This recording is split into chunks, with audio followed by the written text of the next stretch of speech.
What's good? My name's Jay, also known as Flames, and I'm a professional Call of Duty player for the Los Angeles Guerrillas.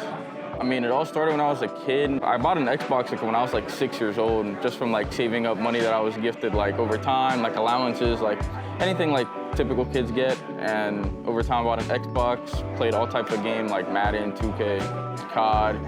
And over time, it just led to me like continuously getting the new games every year when my parents would buy me them. I would say it was more so like my sophomore year of high school.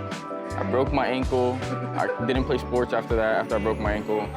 And I started playing Call of Duty way more. And it wasn't until like Black Ops 4, I would say, where I really started to see like my potential. And going into that MW19 year, due to like the age restriction, I couldn't compete, so I kept playing Black Ops 4. I mean, when pros would come like back from that game during the off season, because I was playing and I did have an advantage, I won the biggest tournament to start that year, or like to start the off season, the Hitch tournament, the TST.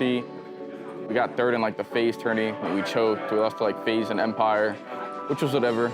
And then last year was my first year competing fully. I was gonna play in Vanguard, hated the game, didn't want to deal with it, so I did not play it.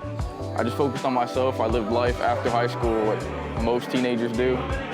And yeah, last year was my first full year, and I would say it went pretty well. I mean, top 6 first 2 events isn't what I wanted, but I couldn't complain. Texas was a complete blur, went with a pickup team, and I ended out strong with Noisy, Estral, and Bink. Got second and third. Jump started to where I am now. Lucky enough to call myself a pro, and that's pretty much that. It kind of all starts with like a system, just like in most sports. Football teams have a system. You go off of a script for your first like 10 to 12 plays. We kind of do the same thing. Every team's got their breakoffs, the ways they want to break kills. Especially in this game, it's super tedious. Everyone plays differently. Everyone breaks differently, sets up differently. I mean, we kind of know what we want to do because we've put in the time over the course of the past couple months. And I mean, we're hoping to make it count at Boston in the next 3 weeks. Everyone's got their own way of playing. So for us, it's kind of like just so much repetition in what we do. We understand that like, we know what we're supposed to do for every life. Everyone has their own thing they're supposed to do. But to be honest, like with the state of our team and like the flow we got, anyone can take over. So it's not like you do this, you do this, you do this. Like it's just more so fill what you know needs to be filled and just go off, do your thing. In terms of locals, fire venue, good host. We haven't had any issues. I mean, I love the state. Like I like being in Texas, so the 3 times I've been here, I've had no complaints. Ran super well, setups are nice, good PCs, like no issues. And we're looking forward to playing the FaZe Black tournament later today, so can't complain, pretty good. I mean, it all starts at the top, like that's Activision and like that leadership.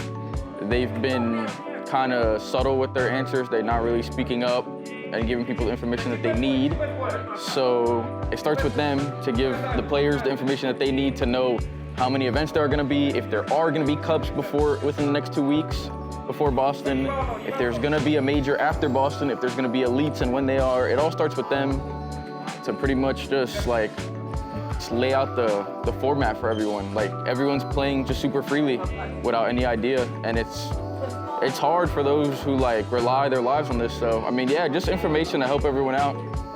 That's really it, I would say. I mean, personally speaking, Vanguard, I literally didn't play the game because I didn't like it. I'm a person that if I don't find enjoyment in what I'm doing, like it doesn't matter how much income it could bring in, like I just won't do it, period. I want to be happy doing what I do, and like I ended up deciding to come back last year because everyone always told me like, you're dumb if you don't play. You have all this potential and you're gonna let it go to waste. And I didn't want to be one of those people who like were one of those hidden talents and those mysteries. So I came back last year. I would say I had a pretty decent year. To get to where I am now, it was decent enough. So, I mean, you definitely need to be on your bullshit, bro. Like there really are no days off. You have to be passionate about what you do. Like, it's just like anything else in life. If you want it, go get it. And like to those who do it, I tip them, I applaud them. I mean, bro, it's stuff that we've done since we were children. So like anyone who want to do this, it's like anyone's dream that grew up playing video games, and I'm blessed enough to be doing it right now. And I mean, it hasn't made me complacent at all. I mean, bro, to be honest, I go harder now because now I want to like prove to everyone why I got it. And I mean, it all starts at Boston. So if there's no cup, 3 weeks from now, you'll see why. So that's really my answer for that. From my advice and like my past, I would say if you are under 18, stream everything, play any tournaments you can, make connections, try to play the BPLH now, I would say, like try to get promoted through the ranks. It's a good way for people who are like in a lower hierarchy of challengers to kind of get up there, even if you're underage. Like if your name isn't as big, you can play the 8s, get up there. I know like the top 2 or 3 people who place like within the promotion get promoted to like the pro 8s. So I mean, if you could take those baby steps and like really put those hours in, you can definitely get your name out there. That's my advice. I mean, I had to do it a bit differently, but like I would say now, if you could do that and stream everything and show that you aren't cheating, because that is the biggest speculation now with like newer names, everyone gets accused of cheating. If you could do that, I would say you're in a pretty good spot when you do turn 18. And for those who are still competing and aren't 18, just keep the grind, keep the passion, stream everything, prove to people why you should be where you're supposed to be. And I mean, eventually you'll get there. It's nothing you gotta worry about. No complaints. I mean, management's been good. You guys have all been good to us. Like Jacob's been good to us. I cannot complain. Great setups. Like it's in a good location. We're in pretty much near Austin. Like there's everything near us. So I've had some good ass food. That's the biggest thing, I would say that. But yeah, I mean, great event so far, no complaints. Just don't change, like be who you guys are. Do not try to do things differently because other people want to say things, and like, just keep running it, bro. Locals don't do this. Like, I would not get an interview at another local.